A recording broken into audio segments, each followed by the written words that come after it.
Hello friends, welcome to Smile Talk paramedical channel.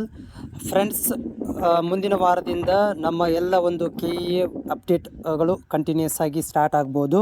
ಯಾಕಂತಂದರೆ ನಿನ್ನೆ ಮತ್ತು ಇವತ್ತು ಸೆಕೆಂಡ್ ಸ್ಯಾಟರ್ಡೇ ಸಂಡೇ ಇರೋದರಿಂದ ಭಾಳಷ್ಟು ಗೌರ್ಮೆಂಟ್ಗಳು ಆಫೀಸ್ಗಳು ರಜೆ ಇರೋದರಿಂದ ಯಾವುದೇ ಥರಂಥ ಅಪ್ಡೇಟ್ ಇರೋದಿಲ್ಲ.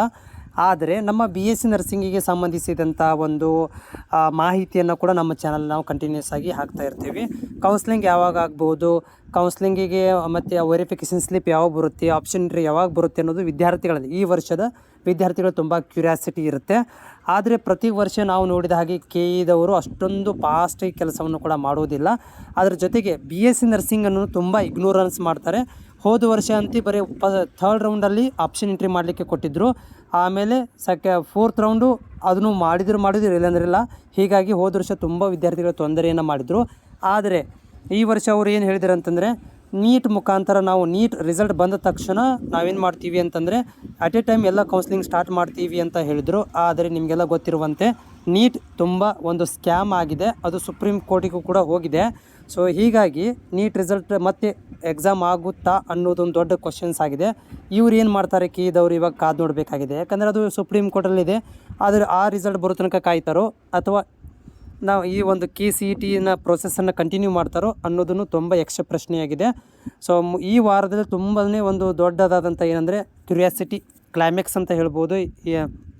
BSc ನರ್ಸಿಂಗ್ ವಿದ್ಯಾರ್ಥಿಗಳಂತೂ ಆರಾಮಾಗಿರ್ಬೋದು. ಯಾಕಂತಂದರೆ ಇಂಜಿನಿಯರಿಂಗನ್ನು ಒಂದು ಕೌನ್ಸ್ಲಿಂಗ್ ಪ್ರಕ್ರಿಯೆ ಮುಗಿದ ಮೇಲೇ BSc ನರ್ಸಿಂಗ್ ಅಲರಲ್ ಸೈನ್ಸ್ಗಳನ್ನು ಒಂದು ಮಾಡುವಂಥ ಪದ್ಧತಿ KEದವ್ರಿಗಿದೆ.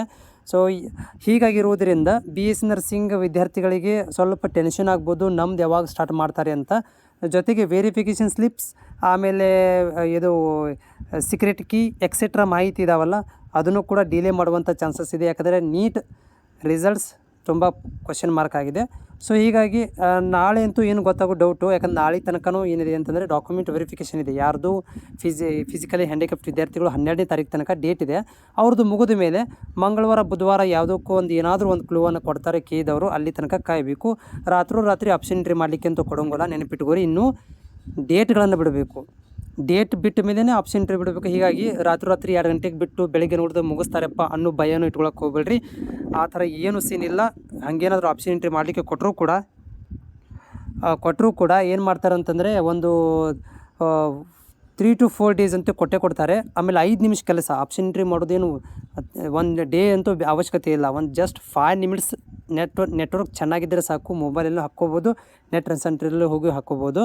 ಹೀಗಾಗಿ ನೋಡೋಣ ಏನಾಗುತ್ತೆ BSc ನರ್ಸಿಂಗ್ದವ್ರು ಏನು ಮಾಡ್ತಾರೆ ಅಂತ. ಯಾಕಂದರೆ ಇನ್ನೂವರೆಗೆ ಫೀಸ್ ಸ್ಟ್ರಕ್ಚರ್ ಹಾಕಿಲ್ಲ. ಆಮೇಲೆ ಕಾಲೇಜ್ ಲಿಸ್ಟ್ಗಳನ್ನು ಕೊಡಬೇಕಿತ್ತು, ಅದನ್ನು ಹಾಕಿಲ್ಲ. ಸೀಟ್ ಮ್ಯಾಟ್ರಿಕ್ಸ್ ಕೊಡಬೇಕು, ಅದನ್ನು ಹಾಕಿಲ್ಲ. ಇದೆಲ್ಲ ಹಾಕಬೇಕಂತಂದರೆ ಇನ್ನು ಸುಮಾರು ನಮ್ಮ BSc ನರ್ಸಿಂಗ್ ವಿದ್ಯಾರ್ಥಿಗಳದ್ದು ಹೋದ ವರ್ಷದ ಪರಿಸ್ಥಿತಿನೇ ಬರ್ಬೋದು. ಅಂದರೆ ಇಂಜಿನಿಯರಿಂಗ್ 2 ಸುತ್ತಿನ ಕೌನ್ಸ್ಲಿಂಗ್ ಮುಗಿದ ಮೇಲೆ BSc ನರ್ಸಿಂಗಿಗೆ ಆಪ್ಷನ್ ಎಂಟ್ರಿ ಮಾಡಲಿಕ್ಕೆ 3ನೇ ಸುತ್ತಿಗೆ ಕೊಡ್ಬೋದು ಅಂತ ನನ್ನ ಒಂದು ಹೋಪ್ ಇದೆ. ಎಕ್ಸೆಪ್ಟೇಷನ್ ಕೂಡ ನಾನು ಹಾಗೆ ಮಾಡಿದ್ದೀನಿ. ಏನಾಗುತ್ತೆ ನೋಡೋಣ, ಬಟ್ ಕಾಯ್ತಾರಿ. ಅದ್ರ ಜೊತೆಗೆ ನಾನು ಪ್ರತಿ ಸಂಜೆ 5:30 ವರ್ಕಿಂಗ್ ಡೇ ಒಳಗಡೆ, ಆಫಿಷಿಯಲ್ ವರ್ಕಿಂಗ್ ಡೇ ಒಳಗಡೆ ಪ್ರತಿ ಸಂಜೆ 5:30 ನಂತರ ನಾ ಏನು ಮಾಡ್ತೀನಿ ಅಂತಂದರೆ ಲೈವಲ್ಲಿ ಬಂದಿರ್ತೀನಿ. ನಿಮ್ಮಲ್ಲಿ ಏನಾದರೂ ಡೌಟ್ಗಳು ಇದ್ದರೂ ಕೂಡ ನನಗೆ ಕಾಮೆಂಟ್ಸ್ ಮುಖಾಂತರ ಶೇರ್ ಮಾಡಿ ನಿಮ್ಮ ಮಾಹಿತಿಯನ್ನು ಕೂಡ ಪಡ್ಕೊಳ್ಬೋದು. मेरा ये चैनल सब्सक्राइब करें और मेरे हर अपडेट आपको मिले, इसके लिए बेल आइकन जरूर दबाइएगा.